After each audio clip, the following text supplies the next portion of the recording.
अरे रोहन, मोबाईल ठेव जरा, थोडं पुस्तक वाच.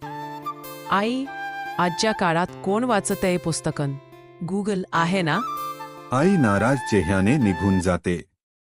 रोहन मोबाईल बाजूला ठेवतो, कंटाळून ग्रंथालयात जातो. रोहन एका जुन्या पुस्तक दुकानात जातो. तो डॉक्टर बाबासाहेब आंबेडकरांचा जुना नोटबुक शोधतो. पुस्तक उघडल्यानंतर त्याला जुन्या काळातील एका अनोख्या चिन्हांचा सामना करावा लागतो. चिन्हांवर स्पर्श करताच अर्जुन अचानक भूतकाळात पोहोचतो. रोहन थक्क होऊन बघतो. एक लहान मुलगा शाळेत उभारला आहे. तो म्हणजे लहानसा भीमराव. शाळेतील शिक्षक म्हणतात, "अरे भीमा, तुझं भांड कुठं आहे? इथून पाणी पिऊ नकोस." हे ऐकून सगळे विद्यार्थी हसतात. रोहन आश्चर्याने, "हे काय चाललंय? हे तर बाबासाहेब." रोहनला लहान भीमराव म्हणतात. "हो, पण माझं नाव काही महत्वाचं नाही. प्रयत्न आणि शिक्षणच महत्वाचं आहे."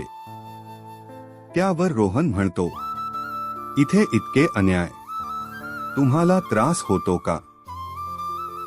भीमराव म्हणतात, "हो, त्रास होतो. पण त्रासामुळे मी थांबत नाही.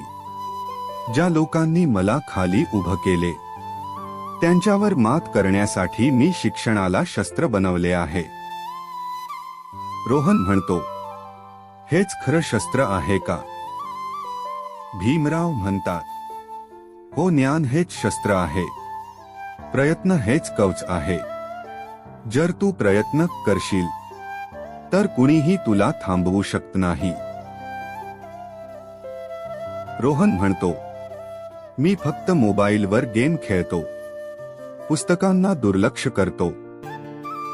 भीमराव म्हणतात, "जर तुला खरोखर काही साधायचं असेल तर अक्षरं सोडू नकोस. प्रयत्न कर, संघर्ष कर. शिक्षणाने तुला कोणतीही अडचण पार करता येईल." रोहन म्हणतो, "म्हणजे संघर्ष असला तरी शिक्षणाने मी पुढे जाऊ शकतो." भीमराव म्हणतात, "अगदी बरोबर. शिक्षण आणि प्रयत्न हाच खरा मार्ग आहे."